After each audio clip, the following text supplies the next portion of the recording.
تو یہ جو اللہ نے رمضان دیا نا، وقت کم ہے، جلدی سے بات کو سمیٹ کے میں ختم کرتا ہوں. یہ رمضان بھی اسی سلسلے کی ایک کڑی ہے کہ پورا سال کھاتے رہتے ہو، تمہاری بریکیں فیل.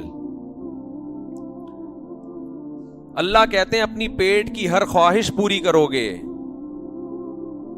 تو اس سے تمہارے اندر مزید خواہشات کے انڈے بچے جنم لیں گے. انسان کو سب سے زیادہ محبوب چیز بھوک کے وقت کھانا ہوتا ہے اور پیاس کے وقت پینا. اگر اللہ ہر خواہش چھڑواتے تو یہ حکم مشکل ہو جاتا. اللہ نے حکم دیا کہ خواہشات پہ کنٹرول کرنا سیکھو گے، خواہشات کا دائرہ محدود کرو گے تو تمہارے دلوں میں سکون پیدا ہوگا. جن لوگوں کی ہر خواہش پوری ہوتی ہے نا، ان میں خواہش کبھی پوری نہ ہو تو برداشت کی قوت رہتی نہیں ہے. اس سے وہ اسٹریس میں، ڈپریشن میں جاتے ہیں.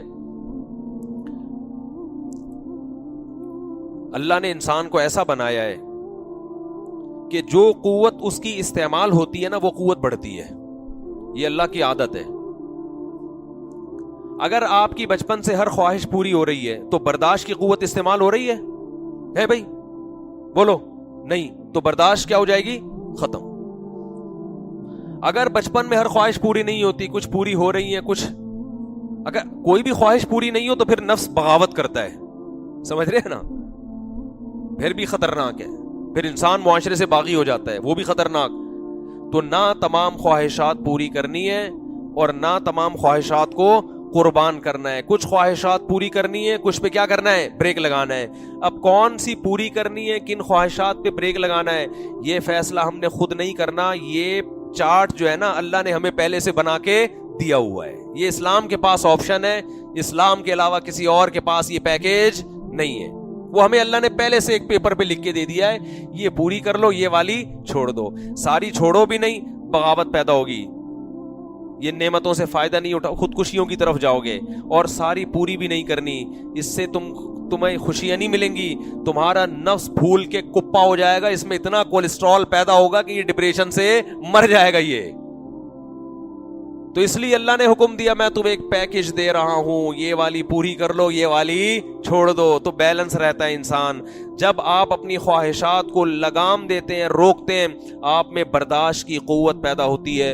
ہوتے ہوتے ہوتے ہوتے وہ قوت اتنی سٹرونگ ہو جاتی ہے کہ کسی وقت آپ کی کوئی بڑی خواہش بھی اگر پوری نہ ہو تو آپ پہلے سے اس غم کو برداشت کرنے کے لیے تیار ہوتے ہیں.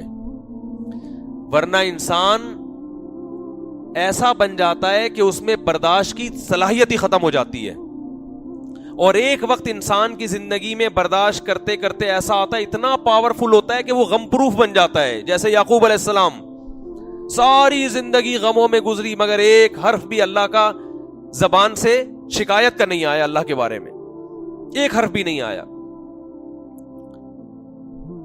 تو ہمیں اپنی خواہشات پہ کنٹرول کرنا ہے. اس لیے نبی صلی اللہ علیہ وسلم نے اپنی خواہشات پہ کنٹرولنگ کا جو سب سے بہتر طریقہ بتایا وہ روزہ بتایا ہے. الصوم جنہ، فرمایا روزہ ڈھال ہے، روکتا ہے آپ کو. میں لوگوں سے کہتا ہوں جن سے گناہ نہیں چھوٹ رہے، روزے رکھنے کا اپنے آپ کو عادی بناؤ، دیکھو کیسے گناہ نہیں چھوٹیں گے. ہر وقت کھاتا ہے، ہر وقت زبان کی لذت ہے. دیکھو نا، صبح ناشتہ کر کے نکلیں گے آفس میں جا کے، پھر چائے، پھر 2 بسکٹ، پھر 1 گھنٹے بعد ان کو کچھ چاہیے. کوئی نسوار ڈال رہا ہے، کوئی پان رکھ رہا ہے، کوئی سونف کھا رہا ہے. ابے تمیز سے بیٹھ جاؤ تھوڑی دیر یار. پھر لنچ کے بعد بھی کولڈ ڈرنک اور چائے، پھر اس کے بعد پھر شام کو کچھ چاہیے، ان کو سموسے بھی چاہیے اس کے ساتھ. پھر بہت دیر سے کچھ کھایا نہیں، 1 بسکٹ ہو جائے ہے بھائی. یہ سونف رکھی ہوئی ہوتی ہے، وہ تھوڑا سا زبان کا ٹیسٹ چینج. پھر رات کو کھانا، پھر سونے سے پہلے ڈاکٹر حکیم نے کچھ بتایا بھائی یہ کھا کے سو. یہ تو شکر ہے رات کو آنکھ نہیں کھلتی، ورنہ پھر اٹھ کے کچھ کھائیں گے. تو جو خواہشات کا اتنا غلام بن چکا ہو، جس کمبخت سے 4-5 گھنٹے صبر نہ ہوتا ہو، وہ شریعت پہ کیسے چلے گا؟ وہ حقوق کیسے، حقوق اپنے اور اللہ کے اور مخلوق کے حقوق ادا کرنے کے لیے یہ ضروری ہے کہ آپ اپنی خواہشات کو کنٹرول کرنا، بلکہ اپنے حقوق ادا کرنے کے لیے بھی ضروری ہے. اپنے حقوق کیا ہے؟ اپنی صحت بنانا. اس میں بھی جب تک آپ کی کنٹرولنگ پاور نہیں ہوگی مضبوط، اس وقت تک آپ اپنی صحت کو بھی مینٹین نہیں رکھ سکتے. ہمارے ایک دوست ایک ورکشاپ کرواتے تھے, بڑی اچھی مثال انہوں نے دی. ایک صاحب کی انہوں نے اس پہ LED پہ تصویر دکھائی, اتنے موٹے نا کپا. ان کو کسی کمپنی میں جاب لگ گئی, بڑی اچھی مینجمنٹ کی. بڑے خوش آ کے اپنے ابا کو بتایا کہ ابا میں اتنے لوگوں کو اب سنبھالوں گا نا. سعودی عرب میں تھے وہ, میں بڑی اچھی جاب لگی اور اتنے لوگوں کو میں سنبھالوں گا. اس کے ابا نے بولا تو اپنے منہ کو تو سنبھال نہیں سکتا, اتنے لوگوں کو کہاں سے سنبھالے, یہ منہ دیکھ تیرا کہاں جا رہا ہے. بالکل صحیح کہا کہ بھائی تو اپنے منہ کو نہیں سنبھال سکتا, اپنی توند کو نہیں سنبھال سکتا, تو ہزاروں لوگوں کو کہاں سے سنبھالے گا. وہ دل پہ لے گئے. بعض دفعہ ابا کی نصیحت بیٹوں پہ اثر کر جاتی ہے, ورنہ عام طور پر ابا سے زیادہ فضول معذرت کے ساتھ بچوں کے لیے گھر میں کوئی شخصیت ہوتی نہیں ہے. بچوں کا خیال ہوتا ہے یہ کما کے کھلانے کی مشین ہے اور خان سامہ معذرت کے ساتھ ہم نے گھر میں پالا ہوا ہے, ٹھیک ہے نا, جس کا کام ہے ہمیں چیزیں لا کے دینا, گیس بجلی کا بل دینا. چلتی ولتی آج کل ابا کی مارکیٹ میں بالکل بھی نہیں ہے, جو نئی نسل کی جو رپورٹیں ہمارے سامنے آ رہی. تو لہذا کسی آدمی پر باپ کی نصیحت اثر کر جائے تو میں کہتا ہوں اس کے ہاتھ پہ بیعت ہو جاؤ. آپ بہت نیک آدمی, ابا نے کچھ کہا اور اس کی سمجھ میں آ گیا. دوست سمجھائیں تو سمجھ میں آتا ہے, باپ کی نصیحت آج کل سمجھ میں ہی نہیں آ رہی. حالانکہ سب سے زیادہ تو احسان اس کے ہیں بھائی, تجربہ اس کا ہے. تو کہتے ہیں کہ مجھے میرے باس نے کہا, میرے ابا نے کہا کہ تو اپنا منہ تو سنبھال نہیں سکتا, تو کمپنی کیا سنبھالے گا. یہ دل پہ لے گئے. پھر انہوں نے اپنے اسکیجول دیکھا کہ میں کتنے برگر کھاتا ہوں, کتنے پراٹھے پھوڑتا ہوں, کتنی کولڈ ڈرنک. انہوں نے کہا آج سے میں نے اس منہ پہ کیا کرنا ہے, یہ جو اللہ نے نقشہ دیا ہے نا گول, اور باڈی بھی کیا ہو گئی تھی. انہوں نے مجھے پوری پکچر دکھائی اس بندے کی, اس کو بھی ایسے پرکار کی طرح پورا گول, پتہ نہیں چل رہا چوڑائی کہاں ہے لمبائی کہاں ہے اس بندے کی. یوں کھڑا کر دو, کھوپڑی اٹھا کے یہاں فٹ کر دو تو بھی ٹھیک ہے, جس طرف سے دیکھو ٹوٹل سے بھی زیادہ, ٹھیک ہے.